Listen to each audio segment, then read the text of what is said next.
এত কষ্ট করে ট্রেকিং করা সার্থক হয়েছে। উফ, কি দেখছি আমি, কি অসাধারণ মায়াবী পাহাড়ের রূপ। এই রূপ আমি দেখিনি।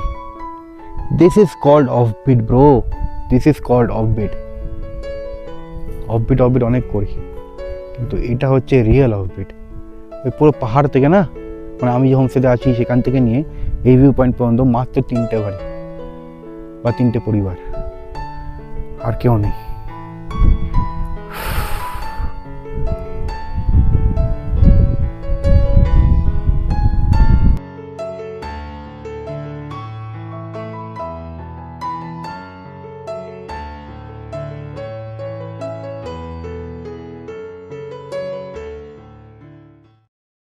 পাহাড়ের হাওয়ায় ভেসে আসে এক ডাক, সবুজের ডাকে মন হারায় আজ।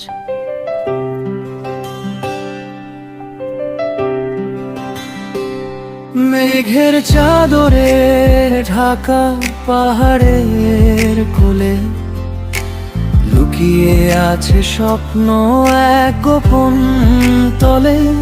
কমলা লেবুর বাগান, নীরবতার গান, সামথারের লেক যেন স্বর্গসংস্থান।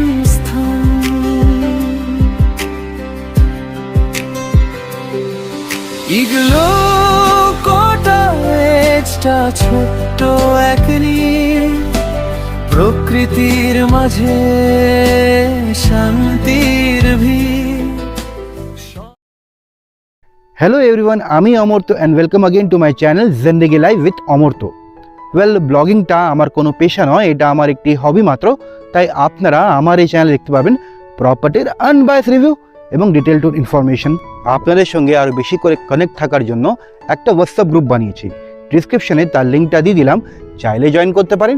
ইচ্ছা আছে ভবিষ্যতে আপনাদেরকে নিয়ে একটা গ্রুপ টুর অ্যারেঞ্জ করার। এই বিষয়ে আপনাদের কি মতামত কাইন্ডলি জানাবেন, তাহলে আমার বুঝতে সুবিধা হবে। আবারও একটা নতুন উইকেন্ড, আর তার সঙ্গে সঙ্গেই নতুন একটা ডেস্টিনেশনের গল্প নিয়ে চলে এসেছি আমার এই চ্যানেলে। এবং আজকে বেছে নিয়েছি সামথার। এই সামথার ভিলেজটা অনেকটাই বড়, এবং এই সামথারের মধ্যে আরও অনেক ছোট ছোট ভিলেজ আছে, সাব ভিলেজ বলতে পারেন। আর এই জায়গাটার নাম হচ্ছে লেকগাঁও। আর এখানে একটা সুসজ্জিত নতুন একটা কটেজ গড়ে উঠেছে, যার নাম হচ্ছে সামথার ইগলু কটেজ। এখানকার সৌন্দর্য আমাকে অনেক আগের থেকেই টানছিল, বাট সামহাও এই গ্রামে থাকার কোনো অভিজ্ঞতা হয়ে উঠতে পারেনি। বাট সুযোগ পেলাম, আর তাই সঙ্গে সঙ্গে একটা ছোট্ট ছুটি ম্যানেজ করে চলে এলাম সামথারে। তো আমার মতন আপনাদেরও যদি পাহাড় পছন্দ হয় এবং প্রকৃতির কাছে যদি থাকার ইচ্ছা থাকে, তাহলে এই সামথারের গ্রামটা বেছে নিতেই পারেন। আজকে আমি এই সামথারের ইগলু কটেজে থাকবো এবং চারিদিকে ঘুরে দেখব, এবং এখানকার চারপাশের আশপাশ কি সাইট সিন আছে সেইগুলো জানার চেষ্টা করব, এবং সেই সঙ্গে আপনাদের সামনে তুলে ধরবো আমার এখানে থাকার অভিজ্ঞতার কথা। এখানকার খাওয়া দাওয়া কেমন, এদের ব্যবহার কেমন, এদের সার্ভিস কেমন, এই সমস্ত তথ্যগুলো আপনারা এই ব্লগের মাধ্যমে জানতে পারবেন। তাই রিকোয়েস্ট রইল এই ব্লগটা সম্পূর্ণরূপে দেখা, এবং জানাতে চাই আপনাদের thank you very much. Last 1 year ধরে আমি অনেক পরিশ্রম করছি, এবং এইভাবে আপনারা আমার পাশে দাঁড়িয়েছেন, আমাকে সাপোর্ট করছেন, সাবস্ক্রাইব করছেন। বাস একটা ব্লগারের জন্যে এর চেয়ে বড় মোটিভেশন আর কিছু হতে পারে না। যারা অলরেডি আমার সাবস্ক্রাইবার তাদেরকে অসংখ্য ধন্যবাদ, এবং যারা নতুন আমার এই ব্লগটা দেখছেন, রিকোয়েস্ট রইল আমার এই চ্যানেলটা সাবস্ক্রাইব করার। এনিওয়েজ, আর কথা না বাড়িয়ে চলুন আগে এই কটেজটা ভালো করে আমরা এক্সপ্লোর করি, দেন তারপরে তো সাইট সিন এবং খাওয়া দাওয়া তো আছেই। আমার কাছে পাহাড় মানেই স্কুটি বা বাইকে ট্রাভেল করা। আজও কিন্তু ব্যতিক্রম নয়, আমি কিন্তু আজকেও স্কুটি করেই এসেছি। পাহাড়কে যদি ভালোবেসে থাকেন, পাহাড়কে যদি উপলব্ধ করতে চান, তাহলে ট্রাই করতে পারেন বাইকে বা স্কুটিতে, বিকজ এর মতন ভালো কনভিনিয়েন্ট ট্রান্সপোর্টেশন আর কিছু হয় না। এনজেপি থেকে সামথার ইগলু কটেজের দূরত্ব হচ্ছে আনুমানিক 55 কিলোমিটার মতন।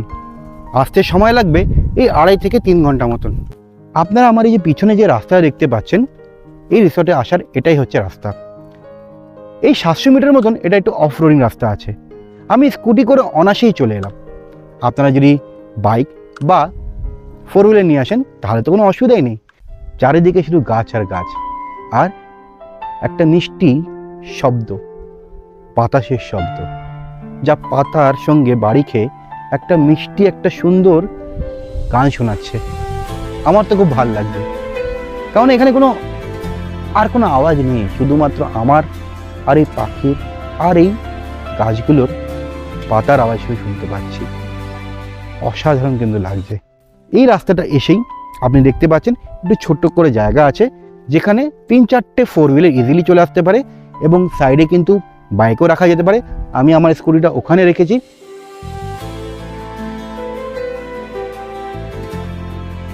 শহরের কোলাহল থেকে দূরে বিশুদ্ধ বাতাসের খোঁজে চলে আসতেই পারেন এই গ্রামে, যার নাম হচ্ছে সামথার।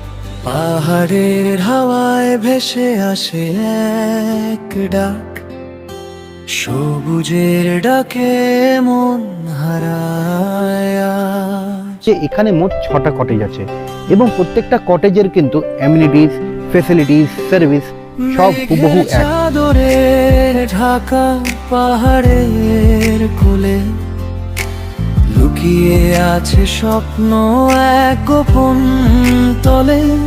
কমলা লেবুর বাগান, নীরবতার গান, সামথারের লেক যেন স্বর্গ সংস্থান।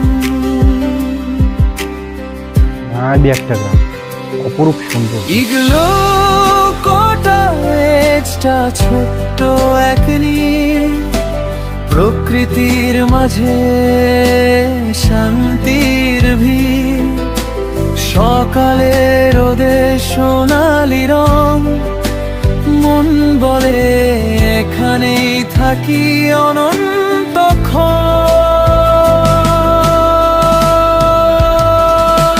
সামথারের লেক ডাকে আমায়, সবুজ পাহাড় হাতছানি দে আমায়। ইগলো কটেজে স্বপ্ন বুনে যায়, এই শান্তিতে বারবার ফিরে আসি।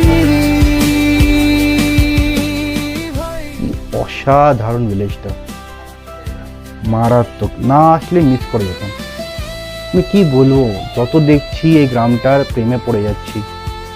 না আসলে খুব আক্ষেপ থেকে যেত। আমি ওই দিকে দেখতে পাচ্ছি চারকোলে যে পাইন অরণ্যের জঙ্গলটা দেখতে পাচ্ছি, চারকোলের ভিউ পয়েন্ট। ওদিকে কাফের গাঁও মানে কিন্তু লোলেগাঁও, আর ওদিকে চারকোলের ঠিক পিছন দিকেই পাবং, আর এদিকটা সাবলবং, আর ওই দিকটা আছে আমাদের কালিম্পংয়ের মেন সিটি। তাহলে চলুন এবার কিন্তু আমার কটেজটা আপনাদের দেখিয়ে দিই। রুমে ঢুকেই কিন্তু আপনার প্রথমেই মনে একটা পজিটিভ ভাইবস আসবে। কাঠের কাজ দিয়ে করা এই কটেজটি ইগলু ফরম্যাটে, এবং এই কাঠগুলো কিন্তু পাইন গাছেরই কাঠ, এবং সেই পাইন গাছের কাঠ দিয়ে এই কটেজটা ক্রিয়েট করা। আর আপনি দেখতেই পাচ্ছেন পাশেই আছে একটা বেড। অ্যাকচুয়ালি এটা কিং সাইজের বেড না, এটা কিন্তু তার চেয়েও বড় বেড, কাস্টমভাবে তৈরি করা। এবং এই খাটটায় কিন্তু 4টে অ্যাডাল্ট ব্যক্তি থাকতে পারে। আপনি দেখতেই পাচ্ছেন 4টে বালিশ লাগানো আছে। আমি যদিও সোলো ট্রাভেল করছি, তবু বোঝানোর স্বার্থে দেখিয়ে দিলাম। আর করেসপন্ডিং কিন্তু লেপ তোষক এগুলো তো দিয়েই রেখেছে, তোয়ালেও দিয়েছে। আসা যাক এখানকার কমফোর্টের ব্যাপারে। বিছনাটা কিন্তু স্ট্যান্ডার্ড, বালিশগুলোও কিন্তু যথেষ্ট ভালো, আর পাশেই আছে মিরর। আমার কিন্তু এই ফল সিলিংয়ের কাজটা কিন্তু খুব ভালো লেগেছে। সচরাচর দেখা যায় না এরকম ফল সিলিং এই সমস্ত চত্বরে। বলে রাখি, এই রুমটায় বা এই কটেজে কিন্তু কোনো ওয়ার্ড্রোব নেই, তবে জামা কাপড় রাখার কোনো অসুবিধা হবে না, বিকজ এখানে একটা আলনা রাখা আছে, আমি অলরেডি ইউটিলাইজ করা শুরু করে দিয়েছি। এবং এই সাইডে আছে একটা ওয়াশরুম। আসলে একটু ওয়াশরুমটা দেখে নেওয়া যাক।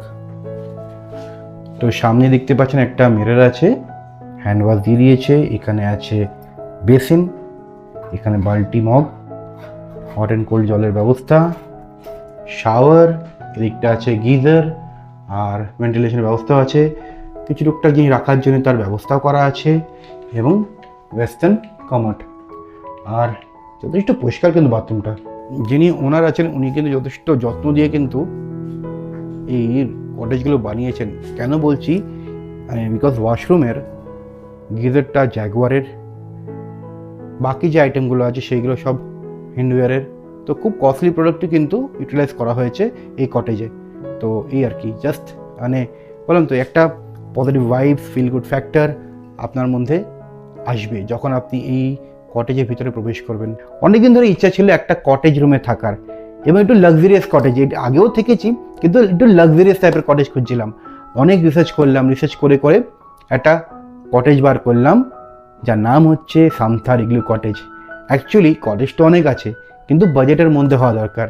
তো আমি যে বাজেটটা অ্যাফোর্ড করতে পারতাম, সেই বাজেটটার মধ্যে এই কটেজটা কিন্তু যথেষ্ট ভালো। এবং সত্যি কথা বলতে গেলে এখানে কিন্তু কোনো পেড প্রমোশনের তো ব্যাপার নেই। আমি নিজের পয়সায় থাকছি, এবং নিজের পয়সা থেকে আমি যে অভিজ্ঞতা অর্জন করছি সেটা একটা ডিজিটাল ফরম্যাটে আপনাদের সামনে তুলে ধরছি। আমি তো নিজেও খুব ঘুরতে ভালোবাসি, তো কেমন নয় যদি আমার যে অভিজ্ঞতা হচ্ছে সেগুলো জনসমক্ষে তুলে ধরতে মন্দ কি। যাই হোক, আমার কাছে ভালো হলে ভালো, খারাপ হলে খারাপ, যেটা আমি অল টাইম বলে থাকি। আমার অ্যাজ অফ নাও কিন্তু মনে হচ্ছে আমার ডিসিশনটা কিন্তু ভুল করিনি। রুমটা মানে কটেজটা বাইরে থেকে যেরকম সুন্দর, ভেতর থেকেও কিন্তু ততটাই সুন্দর। সবথেকে বড় কথা হচ্ছে রুমটা কিন্তু নিট অ্যান্ড ক্লিন। ঘড়ি বলছে 2:30, প্রচণ্ড জোর খিদে পেয়ে গেছে। এটা হচ্ছে আমাদের ডাইনিং রুম। তাহলে চলুন এবার একটু লাঞ্চটা করে আসি, দেখে নিই লাঞ্চে কী কী মেনু সার্ভ করা হচ্ছে।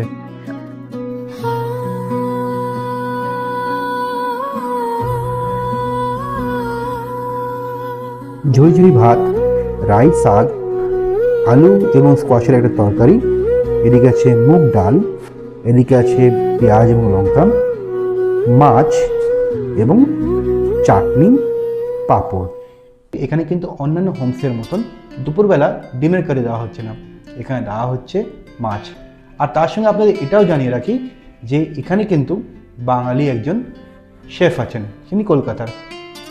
জানতে পেলাম ওনার নাম চন্দন। তো চন্দনই এখানকার রান্নাবান্না সব দেখে। আর ফলে আমরা যারা পাহাড়ে এসে বাঙালি খানা মিস করি, তো সেই বিষয়ে এখানে আসার কোনো চাপ নেই, বিকজ বাঙালি রাঁধুনি, ফলে সমস্ত রকম বাঙালি খাবার কিন্তু পেয়ে যাবেন। যাক, খাবারটা খাই, দেখি কেমন হয়েছে খাবারটা। বাঙালি রাঁধুনি তো তার হাত দিয়ে এই স্কোয়াশের তরকারি আর রাইস শাক বেশ মন্দ নয়, ভালোই হয়েছিল। মাছটা কিন্তু যথেষ্ট বড়, মানে রিং পিসটা দিয়েছে এবং অনেকটাই বড় মাছ। তবে যদি উল্লেখ যদি করতে হয় তাহলে সব থেকে ভালো হয়েছিল মাছটা, যেটা রুই মাছ ছিল, আর তার সঙ্গে ছিল চাটনিটা, মানে টমেটো আর তেঁতুল দিয়ে একটা চাটনি করেছিল, অসাধারণ লাগছিল। চাটনিটা খাওয়ার পর না আমার মনে পড়ে গেল ওই জলদাপাড়া আরণ্য রিসর্টের কথা। মানে সেটাও একটা ব্যাপক রিসর্ট ছিল, খাওয়া দাওয়া সেরকমই ছিল, ঠিক সেরকমই কিছু ফিলিংস সবাই সেখানেও পাচ্ছি। খাওয়া দাওয়া কিন্তু মন্দ না, খুবই ভালো অ্যাজ অফ নাও। যাই হোক, এবার রোদ্দু মানে এবার 3টে মতন বাজে, তো রোদ্দু প্রেসটা কমছে, ঠান্ডা লাগবে। যাই জ্যাকেটটা বাগিয়ে পরে নি। ঘড়ি বলছে 4টে, আর আমরা এখন একটু গ্রাম ঘুরতে বেরিয়েছি। আমি আর এখানকার একটা স্টাফ আছে, তাকে নিয়ে একটু গ্রামটা একটু হাঁটতে বেরোলাম। ঠিক আছে, পুরো অফবিট রাস্তা, দারুণ লাগছে। উফ, আলোটা কি লাগছে! এই পড়ন্ত দুপুরের আলো পড়ছে, অসাধারণ। যাই, যে পয়েন্টে গিয়ে সানসেট ভিউ পয়েন্ট, সামথারের সানসেট ভিউ পয়েন্ট। অ্যাকচুয়ালি যে পয়েন্টে যাচ্ছি সেখান থেকে শুনেছি যে সানসেটটা অসাধারণ নাকি দেখা যায়। আর 4টে বাজে, it is a perfect time for sunset. ভাই ও চড়েই যাচ্ছে,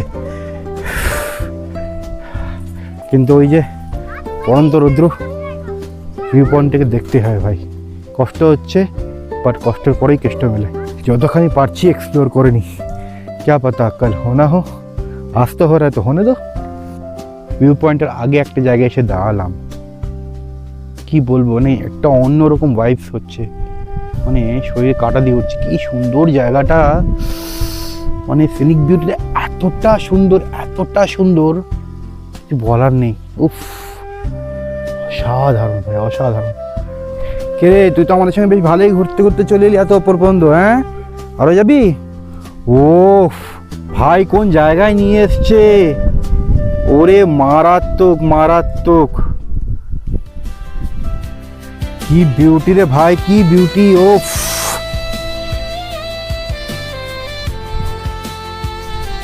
মারাত্মক জায়গা, শরীরে পুরো কাঁটা দিয়ে উঠছে। প্রকৃতি যে এত সুন্দর হতে পারে, অসাধারণ, অ্যামেজিং। একটু ফগিনেস হয়ে গেল সাডেনলি, বাট একটু যদি কল্পনা করে দেখুন এই পাহাড়ে যদি ফগটা না থাকতো। সূর্য ঠেলা যুগ হাসি নিয়ে চাহাতে বসি পাহাড় ছুঁয়ে, দূরে তিস্তার ধারা নীল আকাশ, প্রকৃতির কোলে ভুলে যাই সব হতাশ।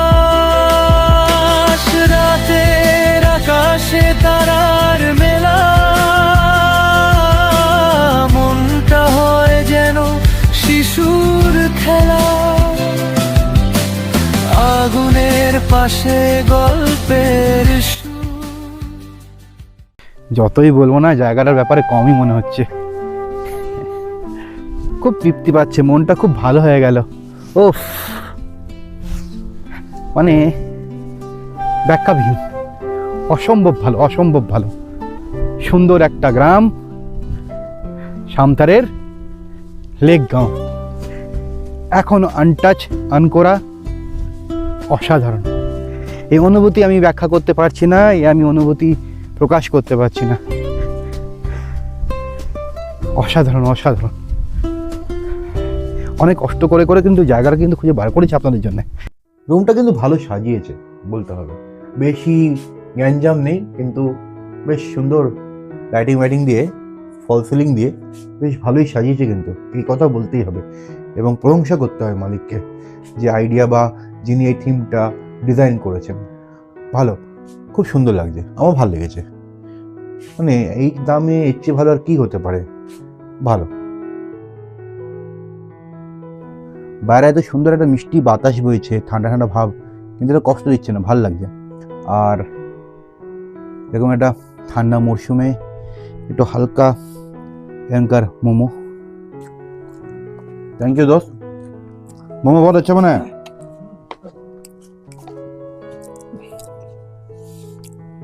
আমাদের দাজুটা একটু শাই, কম কথা বলে। আমরা এখন একটু বনফায়ার করছি, এই শীতের মধ্যে বনফায়ারটা করতে বেশ ভালো লাগছে।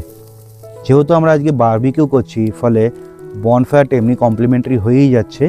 তো এবার একটু বারবিকিউ খাওয়ার পালা, একটু দেখে নিই খেতে কেমন হয়েছে।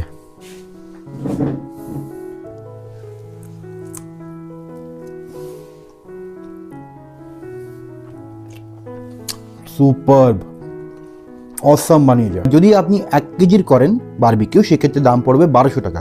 আর আপনি যদি 2 কেজি চিকেনের করেন, সেক্ষেত্রে দাম পড়বে 2000 টাকা। তো এবং যদি বারবিকিউ করেন সেক্ষেত্রে তো বনফায়ার ফ্রি, আর যদি শুধুমাত্র বনফায়ার করেন সেক্ষেত্রে 500 থেকে 600 টাকা লাগতে পারে। তো এখন সামথারে টেম্পারেচার দেখাচ্ছে 16, আর কালিম্পংয়ে কিন্তু দেখাচ্ছে 13। তো যথেষ্ট শীত লাগছে। আর আমাদের কলকাতায় এই মুহূর্তে শীত নেই, কিন্তু এখানে কিন্তু ভালোই শীত আছে। আর তাদের লেপে তলে ঢুকে বসে রয়েছি। 2-3টে জাস্ট অবজারভেশন বলে রাখি। এক হচ্ছে যে দেখুন, মানুষ হিসেবে যখন আমরা কেউই পারফেক্ট না, সেমনি কোনো প্রপার্টি বা হোমস্টে বা রিসর্ট কিন্তু কখনো পারফেক্ট হতে পারে না, এটা আমার ব্যক্তিগত মতামত। এবার সেক্ষেত্রে আমি দুটো অবজার্ভ করলাম অ্যাজ অফ নাও। এক হচ্ছে যে এই রুমটার মধ্যে একটা ছোট্ট আর একটা টি টেবিল হলে ভালো হতো। আর একটা হচ্ছে যে এই যে বাইরের দিকে যে গার্ডেনটা করা আছে বা বনফায়ার জোনটা করা আছে বা সেলফি জোনটা করা হয়েছে, সেখানে আরেকটু যদি গ্রিনারি যদি বাড়ানো যেত। তো আমি যেটা শুনতে পেলাম বা আমরা কথা বলছিলাম স্টাফদের সঙ্গে, তো বললো যে হ্যাঁ, এটা জাস্ট নিউ প্রপার্টি, আস্তে আস্তে কাজ এগোচ্ছে, কিছু লেবার দেখছিলাম কাজও করছে। তো আই থিঙ্ক আশা করি মার্চ এপ্রিলের মধ্যে এই কাজটা হয়ে যাবে। মানে আপনারা যখন আসবেন এই ব্লগটা দেখে দেখবেন হয়তো সেই কাজগুলো কমপ্লিট হয়েও গেছে। আর কোনো দিক থেকে আপনি কিন্তু নিরাশ হবেন না।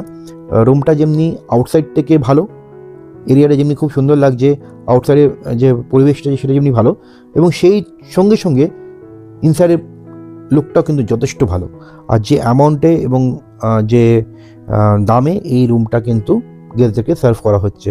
তো আমার কাছে ভ্যালু ফর মানি একটা ট্রিপ এবং ভ্যালু ফর মানি একটা হোমস্টে, যেখানে সমস্ত কিছু অ্যামিনিটিস আমি পাচ্ছি একটা সহজলভ্য মূল্যে, এবং ইগলু কটেজে একটা। তো অসম অসম। ঘড়ি বলছে 10টা 15। দুপুরে কিন্তু খুব ভালোই খেয়েছিলাম, স্পেশালি মাছের গ্রেভিটা, আর তার সঙ্গে তো চাটনিটা ছিলই, যেটা আপনাকে জানালাম। আর এখন এই মুহূর্তে রাত্রে যে ডিনারে আছে সেটা হচ্ছে ভেজ ফ্রাইড রাইস আর চিলি চিকেন। খুব ভালো হয়েছে। আজ তবে এডিশনই থাকুক, আপাতত ডিনারটা শেষ করে ঘুমিয়ে পড়ার পালা। কালকে সকালে আবার দেখা হচ্ছে। তাহলে till that time, good night. Good morning from Lekgaon. Fresh up হয়ে গেছি, এখান থেকে এবার একটু বেরোবার পালা। তার আগে একটু ব্রেকফাস্টটা খেয়ে নেবো। ব্রেকফাস্টে অনেক করে অপশন ছিল, আমাকে জিজ্ঞেস করেছিল, তো আমি রুটিটাই প্রেফার করলাম, কারণ সকালে লুচি আমার ঠিক ভালো লাগে না। রাজু আমার জন্য চা নিয়ে এসছে, থ্যাংক ইউ। তুমি চায় বহুত আচ্ছা বানাতে हो।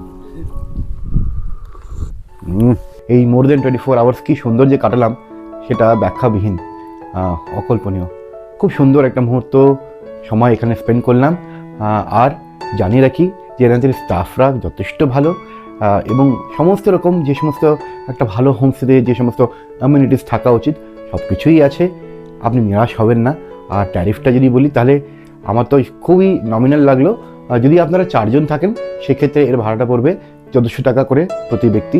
যদি আপনারা 3 জন থাকে একই রুমে তাহলে ভাড়া পড়বে আপনার এই 1500 টাকা প্রতি ব্যক্তি। আর যদি 2 জন থাকেন সেক্ষেত্রে পড়বে 1600 টাকা প্রতি ব্যক্তি। এবার এখান থেকে বেরিয়ে যাওয়ার পালা, বাড়ি ফেরার গল্প। যাই হোক, আজ তাহলে এডিশনই থাকুক। খুব তাড়াতাড়ি দেখা হচ্ছে আর একটা নতুন গল্প নিয়ে। Till that time, goodbye and take care. আর সবাই ভালো থাকবে।